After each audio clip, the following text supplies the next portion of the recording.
नमस्कार विद्यार्थी मित्रांनो, माझं नाव सुहास भिसे. स्वागत आहे तुमचं सर्वांचं परत करंट अफेअर्स मराठी या आपल्या मायबोली भाषेतील एज्युकेशनल यूट्यूब चॅनलमध्ये. विद्यार्थी मित्रांनो, आज आहे 17 मार्च 2026. आजच्या दिवसाचे जेवढेही चालू घडामोडीचे महत्त्वाचे टॉप प्रश्न बनत असतील ते सर्व प्रश्न आपण या व्हिडिओच्या माध्यमातून पाहणार आहोत. तरी सर्वप्रथम आपण जर नवीन असाल, पहिल्यांदा या चॅनलवरील व्हिडिओ पाहत असाल तर चॅनलला या ठिकाणी अवश्य सबस्क्राईब सुद्धा करून घेऊ शकता. ठीक आहे, चला तर मग आपण आजच्या व्हिडिओला सुरुवात करूया. त्या अगोदर कालच्या व्हिडिओमध्ये जो काही शेवटचा प्रश्न विचारला होता त्या प्रश्नाचं उत्तर जाणून घेऊया. काय होता प्रश्न? कोणत्या देशामध्ये अलीकडेच निष्क्रिय इच्छामरणाला मान्यता देण्यात आलेली आहे? तर बऱ्याच विद्यार्थी मित्रांनी अगदी योग्य उत्तर टाईप करून सांगितलं आहे. पर्याय क्रमांक बी फॉर आपला प्यारा भारत देश हे या प्रश्नाचं योग्य उत्तर असणार आहे.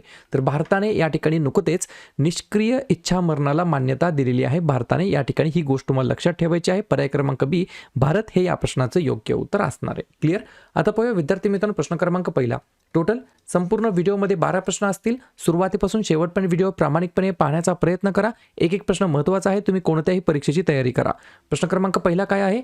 1 एप्रिल 2026 पासून भारताच्या लष्कर प्रमुखपदी कोणाची नियुक्ती करण्यात आलेली आहे? प्रश्न क्रमांक पहिल्याचं योग्य उत्तर आहे पर्याय क्रमांक डी, लेफ्टनंट जनरल धीरज सेठ असं त्यांचं नाव आहे. काय नाव आहे? लेफ्टनंट जनरल धीरज सेठ असं त्यांचं नाव आहे. 1 एप्रिल 2026 पासून भारताच्या लष्कर प्रमुखपदी त्यांची या ठिकाणी नियुक्ती करण्यात आलेली आहे. पहिलाच प्रश्न आहे नियुक्ती संदर्भात. तर लगेच काय करूया, बाकीच्या नवनवीन नियुक्त्यांवरती आपण एकदा रिव्हिजन टाकूया. लिहून घ्या. 8वं वेतन आयोग जे काय आहे त्याचे अध्यक्ष आहेत रंजना प्रकाश देसाई. आंतरराष्ट्रीय मोटार वाहन उत्पादक संघटनेचे अध्यक्ष शैलेश चंद्र. BWF ॲथलेटिक्स कमिशनच्या अध्यक्षपदी PV सिंधू. महाराष्ट्र लोकसेवा आयोगाच्या अध्यक्षपदी विवेक भीमनवार. MPSCचे नवीन सचिव महेंद्र हरपाळकर. राष्ट्रीय तपास यंत्रणेचे महासंचालक राकेश अग्रवाल. इंदिरा गांधी अणुसंशोधन केंद्राचे नवीन संचालक श्रीकुमार जी पिल्लई. BROचे 29वे महासंचालक हरपाल सिंग. CRPFचे नवीन DIG बनलेत रवी शंकर छबी. लोकसभा विशेषाधिकार समितीचे अध्यक्ष बनलेत Ravi Shankar Prasad. Drug controller general of इंडियाचे या ठिकाणी बनलेले आहेत कोण? तर त्यांचं नाव आहे डॉक्टर राजीव सिंग रघुवंशी. ठीक आहे, पुढचा प्रश्न प्रश्न क्रमांक दुसरा. प्रधानमंत्री सूर्यघर मोफत वीज योजनेमध्ये कोणते राज्य अव्वल स्थानी आलेलं आहे? 2 नंबरच्या प्रश्नाचं योग्य उत्तर आहे पर्याय क्रमांक सी, आपलं राज्य महाराष्ट्र राज्य या ठिकाणी अव्वल स्थानी आहे. कशामध्ये? प्रधानमंत्री सूर्यघर मोफत वीज योजना, ज्याचं उद्देश किंवा लक्ष काय आहे? 300 युनिट पर्यंत वीज वापरणाऱ्या ग्राहकांचे वीज बिल शून्य करणे हा योजनेचा मागचा मुख्य उद्देश आहे. ऑक्टोबर 2025 ते फेब्रुवारी 2026 या कालावधीमध्ये राज्यामध्ये 1.08 लाखांहून अधिक घरांवरती सौर ऊर्जा प्रकल्प बसवण्यात आलेले आहेत, जे देशभरातील एकूण सौर प्रतिष्ठापनांपैकी म्हणजे इन्स्टॉलेशन पैकी 19 ते 20% या ठिकाणी यांचं काय आहे? तर यांचा या ठिकाणी त्याच्यामध्ये हे आहे, वाटा आहे. बरोबर. या ठिकाणी 1 नंबरला महाराष्ट्र आहे या प्रधानमंत्री सूर्यघर मोफत वीज योजनेच्या बाबतीमध्ये. 2 नंबरला उत्तर प्रदेश आहे तर 3 नंबरला गुजरात आहे. या ठिकाणी या प्रश्नाचं योग्य उत्तर आहे पर्याय क्रमांक सी, महाराष्ट्र आपलं राज्य. आपल्या राज्याची स्थापना 1 मे 1960 ला झाली. मुख्यमंत्री आहेत देवेंद्र फडणवीस. राज्यपाल आहेत जिष्णू देव वर्मा. राजधानी आहे मुंबई. 3 महत्त्वाचे राष्ट्रीय उद्यान चांदोली, संजय गांधी आणि ताडोबा. आणि 4 महत्त्वाचे धरण उजनी, पवना, जायकवाडी आणि कोयना. पुढचा प्रश्न प्रश्न क्रमांक तिसरा. 98 क्रमांकाचा अकादमी पुरस्कार 2026चा या ठिकाणी चित्रपट पुरस्कार सोहळा झाला. त्याच्यामध्ये कोणत्या चित्रपटाला सर्वोत्तम चित्रपटाचा पुरस्कार मिळालेला आहे? 3 नंबरच्या प्रश्नाचं योग्य उत्तर आहे पर्याय क्रमांक बी, चित्रपटाचं नाव लिहून घ्या. One battle after another. काय नाव आहे? One battle after another. 98 क्रमांकाचं हे ऑस्कर चित्रपट पुरस्कार होता. त्याच्यामध्ये या ठिकाणी वन बॅटल आफ्टर अनदर या चित्रपटाला सर्वोत्तम चित्रपटाचा पुरस्कार मिळालेला आहे. या सोहळ्यामध्ये तुम्हाला 4च पॉईंट लक्षात ठेवायचे आहेत. सर्वोत्कृष्ट चित्रपट आहे वन बॅटल आफ्टर अनदर. सर्वोत्कृष्ट दिग्दर्शक ठरला आहे पॉल थॉमस अँडरसन. सर्वोत्कृष्ट अभिनेता ठरला आहे मायकल बी जॉर्डन. आणि सर्वोत्कृष्ट अभिनेत्री ठरली आहे जेसी बकले. ठीक आहे, पुढचा प्रश्न प्रश्न क्रमांक चौथा.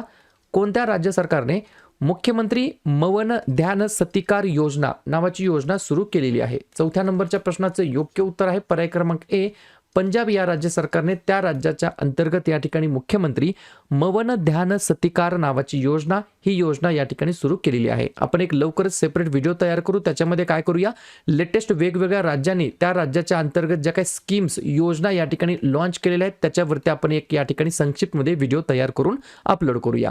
तोपर्यंत आपण पंजाबबद्दल चर्चा करूया. स्थापना झाली 1 नोव्हेंबर 1966. मुख्यमंत्री आहेत भगवंत मान, राज्यपाल आहेत गुलाबचंद कटारिया, राजधानी आहे चंदीगड. एकच महत्त्वाचं धरण आहे भाकरा नांगल नावाचं. पुढचा प्रश्न क्रमांक 5. पंतप्रधान नरेंद्र मोदी कोणत्या 2 राज्यांमध्ये जवळपास 16,500 कोटी रुपयांच्या विकास प्रकल्पांचा शुभारंभ करणार आहेत? 5व्या नंबरच्या प्रश्नाचं योग्य उत्तर आहे पर्याय क्रमांक सी, वरील दोन्ही, ज्याच्यामध्ये 1 नंबर आहे केरळ आणि 2 नंबरचं राज्य आहे तमिळनाडू. या दोन्ही राज्यामध्ये पर्टिक्युलरली केरळमध्ये जवळपास 10,800 कोटी रुपयाची गुंतवणूक आणि तमिळनाडूमध्ये 5,650 रुपयाच्या गुंतवणुकीचा जे काही प्रकल्प आहेत त्यांचा या ठिकाणी शुभारंभ करणार आहेत माननीय पंतप्रधान नरेंद्र मोदी यांच्या हस्ते. ठीक आहे, 2 राज्यामध्ये केरळ आणि तमिळनाडू. पुढचा प्रश्न क्रमांक 6. एक थोडंसं करेक्शन आहे ते करून घ्या. दरवर्षी जागतिक झोपेचा दिवस केव्हा साजरा करण्यात येत असतो? 6व्या नंबरच्या प्रश्नाचं योग्य उत्तर आहे पर्याय क्रमांक सी, दरवर्षी 13 मार्चला आपण या ठिकाणी जागतिक झोपेचा दिवस म्हणून आपण साजरा करतो. याच्या मागचा उद्देश काय, तर झोपेच्या विकारांचा समाजावर होणारा परिणाम कमी करणे, चांगली झोप घेण्यास प्रोत्साहन देणे आणि त्याबद्दल शिक्षण देणे या उद्देशाने आपण हा दिवस साजरा करतो. 2026 ची थीम आहे स्लीप वेल लिव्ह बेटर, चांगली झोप उत्तम जीवन, अशा प्रकारची थीम आहे फॉर द इयर ऑफ 2026. ठीक आहे, प्रश्न आहे एका महत्त्वाच्या दिवसाबद्दल. तर लगेच काय करूया, मार्च महिन्यातील जेवढेही महत्त्वाचे दिवस असतील त्याच्यावरती आपण एकदा रिव्हिजन टाकूया. 1 मार्च शून्य भेदभाव दिवस आणि जागतिक नागरी संरक्षण दिवस. 3 मार्च जागतिक वन्यजीव दिवस आणि जागतिक श्रवण दिवस. 4 मार्च राष्ट्रीय सुरक्षा दिवस. 8 मार्च आंतरराष्ट्रीय महिला दिवस. 10 मार्च CISF स्थापना दिवस. 11 मार्चला नो स्मोकिंग डे. 12 मार्च जागतिक किडनी दिवस. 13 मार्च जागतिक झोपेचा दिवस. 15 मार्च जागतिक ग्राहक हक्क दिवस.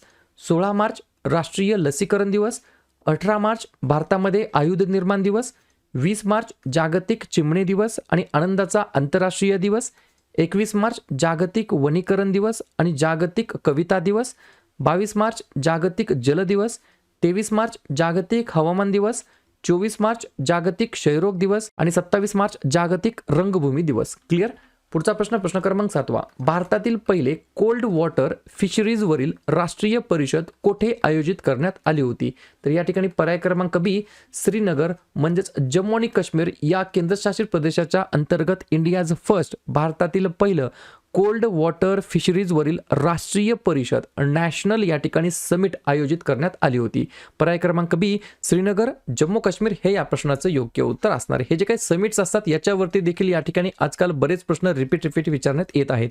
आत्ताच झालेली जी काही पोलीस भरती आहे बरोबर का नाही, त्याच्यामध्ये देखील या ठिकाणी परिषदांवरती प्रश्न विचारण्यात आलेले आहेत. तर याच्यावरती सुद्धा आपण लवकरच व्हिडिओ तयार करू. 8व्या नंबरचा प्रश्न लिहून घ्या.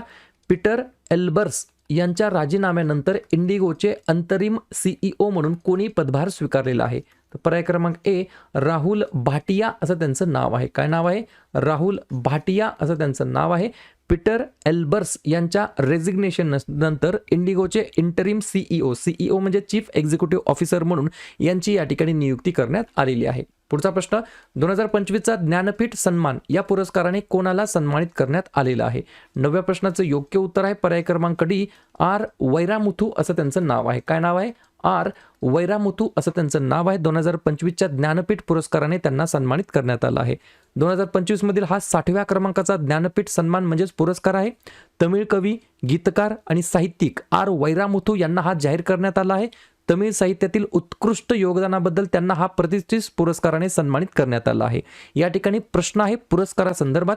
तर जाता जाता एकदा काय करूया, नवीन पुरस्कार प्राप्त व्यक्तींवरती एकदा चर्चा करूया. लिहून घ्या. संयुक्त राष्ट्र महासचिव पुरस्कार 2025 देण्यात आला स्वाती शांता कुमार यांना. समुराई मार्शल आर्ट्स सन्मान मिळवणारे पहिले भारतीय ठरलेत पवन कल्याण. भारतीय रेल्वेचा सर्वोच्च सन्मान देण्यात आला चंदना सिन्हा यांना. जीवन गौरव सन्मान 2026 ने सन्मानित करण्यात आलं देवेंद्र त्रिगुणा यांना. शिकागो माजी विद्यार्थी पुरस्काराने सन्मानित करण्यात आलं कृष्णमूर्ती व्ही सुब्रमण्यम यांना. 2026चा मेटा जीवन गौरव पुरस्काराने सन्मानित करण्यात आलं अमोल पालेकर यांना. इंडिया UK अचिव्हर्स अवॉर्ड 2026 ने सन्मानित करण्यात आलं जयंत चौधरी यांना. आणि 2025च्या ज्ञानपीठ पुरस्काराने सन्मानित करण्यात आलं आर वैरामुथू यांना. पुढचा प्रश्न क्रमांक 10. 2026 हे वर्ष भारत आणि न्यूझीलंडमधील क्रीडा संबंधांना किती वर्ष पूर्ण करत आहे? 10व्या नंबरच्या प्रश्नाचं योग्य उत्तर आहे पर्याय क्रमांक सी, या ठिकाणी 100 वर्ष पूर्ण करत आहे. काय तर 2026 हे वर्ष भारत आणि न्यूझीलंडमधील क्रीडा संबंधांना, जे काय आपले स्पोर्ट्स रिलेशन्स आहेत त्याला या ठिकाणी 100 वर्ष पूर्ण करत आहे. 1926 मध्ये भारतीय लष्कराच्या हॉकी संघाने न्यूझीलंडचा दौरा केला होता, ज्याद्वारे या द्विपक्षीय क्रीडा संबंधांची सुरुवात झाली होती. या 100व्या वर्षाच्या ऐतिहासिक वाटचालीनिमित्त दोन्ही देशांनी क्रीडा क्षेत्रामध्ये नवीन भागीदारी आणि सहकार्यावर या ठिकाणी चर्चा देखील सुरू केलेली आहे. पुढचा प्रश्न, सुजल गाव आयडी उपक्रम कोणत्या प्रमुख कार्यक्रमाअंतर्गत सुरू करण्यात आलेला आहे? तर पर्याय क्रमांक बी, JJM म्हणजेच काय, जल जीवन मिशन या अंतर्गत या ठिकाणी सुजल गाव आयडी उपक्रम हा जो काही इनिशिएटिव्ह आहे तो या ठिकाणी सुरू करण्यात आलेला आहे. शेवटचा प्रश्न क्रमांक 12. गजपती साम्राज्य हे मध्ययुगीन हिंदू राजवंश होते जे सध्याच्या कोणत्या भारतीय राज्यामध्ये उद्भवलेले आहे? तर पर्याय क्रमांक ए, ओडिसा हे या प्रश्नाचं योग्य उत्तर असणार आहे. मला फक्त कमेंट करून सांगा ओडिसाचे वर्तमानमधील मुख्यमंत्री कोण आहेत आणि राज्यपाल कोण आहेत, एवढंच मला तुम्ही कमेंट बॉक्समध्ये सांगायचं आहे. तर गजपती साम्राज्य हे मध्ययुगीन हिंदू राजवंश होते जे की सध्याच्या या ठिकाणी ओडिसा राज्यामध्ये उद्भवलेले आहे. क्लिअर? तर अशा प्रकारे विद्यार्थी मित्रांनो हे होतात 12 प्रश्न. उपक्रम कंटेंट हा जो काय प्रयत्न आपण सुरू केलाय मराठी भाषेमध्ये कसा वाटतो अवश्य कमेंट करत चला. आणि तुमच्यासाठीचा आजचा खास प्रश्न, राष्ट्रीय चंबळ अभयारण्य कोणत्या 3 राज्यांच्या त्रिकोणी संगमावरती आहे? महाराष्ट्र, उत्तर प्रदेश, राजस्थान, मध्य प्रदेश, उत्तर प्रदेश, कर्नाटक, मध्य प्रदेश, उत्तर प्रदेश, राजस्थान की मध्य प्रदेश, उत्तर प्रदेश, गुजरात? तर जे आपण विद्यार्थी या प्रश्नाचं योग्य उत्तर येत असेल त्या प्रश्नाचं उत्तर तुम्ही कमेंट बॉक्समध्ये देण्याचा प्रयत्न करा. प्रश्नाचं उत्तर चुकू द्या, बरोबर येऊ द्या, काहीच हरकत नाही. ट्राय करणं, प्रयत्न करणं सर्वात जास्त महत्त्वाचं आहे. आणि दुसऱ्या दिवशी येऊन आपण दिलेल्या प्रश्नाचं उत्तर हे बरोबर आले की चुकलं, दुसऱ्या दिवशी येऊन नेहमी चेक करणं, अभ्यासामध्ये कन्सिस्टन्सी मेंटेन ठेवणं हे सगळ्यात जास्त महत्त्वाचं ठरणार आहे. लगेच काय करूया, मार्च महिन्यातील जेवढेही महत्त्वाचे दिवस असतील त्याच्यावरती आपण एकदा रिव्हिजन टाकूया. 1 मार्च शून्य भेदभाव दिवस आणि जागतिक नागरी संरक्षण दिवस. 3 मार्च जागतिक वन्यजीव दिवस आणि जागतिक श्रवण दिवस. 4 मार्च राष्ट्रीय सुरक्षा दिवस. 8 मार्च आंतरराष्ट्रीय महिला दिवस. 10 मार्च CISF स्थापना दिवस. 11 मार्चला नो स्मोकिंग डे. 12 मार्च जागतिक किडनी दिवस. 13 मार्च जागतिक झोपेचा दिवस. 15 मार्च जागतिक ग्राहक हक्क दिवस. 16 मार्च राष्ट्रीय लसीकरण दिवस. 18 मार्च भारतामध्ये आयुध निर्माण दिवस. 20 मार्च जागतिक चिमणी दिवस आणि आनंदाचा आंतरराष्ट्रीय दिवस. 21 मार्च जागतिक वनीकरण दिवस आणि जागतिक कविता दिवस. 22 मार्च जागतिक जल दिवस. 23 मार्च जागतिक हवामान दिवस. 24 मार्च जागतिक क्षयरोग दिवस. लगेच काय करूया, फेब्रुवारी महिन्यातील जेवढेही महत्त्वाचे दिवस असतील त्याच्यावरती एकदा चर्चा करूया. लिहून घ्या. 1 फेब्रुवारी भारतीय तटरक्षक दिवस. 2 फेब्रुवारी जागतिक पाणथळ दिवस. 4 फेब्रुवारी जागतिक कर्करोग दिवस. 7 फेब्रुवारी सुरक्षित इंटरनेट दिवस. 10 फेब्रुवारी राष्ट्रीय जंतनाशक दिवस. 11 फेब्रुवारी विज्ञानातील महिला आणि मुलींचा आंतरराष्ट्रीय दिवस. 12 फेब्रुवारी डार्विन दिवस आणि राष्ट्रीय उत्पादकता दिवस. 13 फेब्रुवारी जागतिक रेडिओ दिवस आणि सरोजिनी नायडू यांची जयंती. 19 फेब्रुवारी छत्रपती शिवाजी महाराज यांची जयंती तारखेनुसार. 20 फेब्रुवारी जागतिक सामाजिक न्याय दिवस. 21 फेब्रुवारी आंतरराष्ट्रीय मातृभाषा दिवस. 24 फेब्रुवारी केंद्रीय उत्पादन शुल्क दिवस. 27 फेब्रुवारी मराठी भाषा दिवस आणि जागतिक NGO दिवस. आणि 28 फेब्रुवारी राष्ट्रीय विज्ञान दिवस आणि दुर्मिळ रोग दिवस. क्लिअर?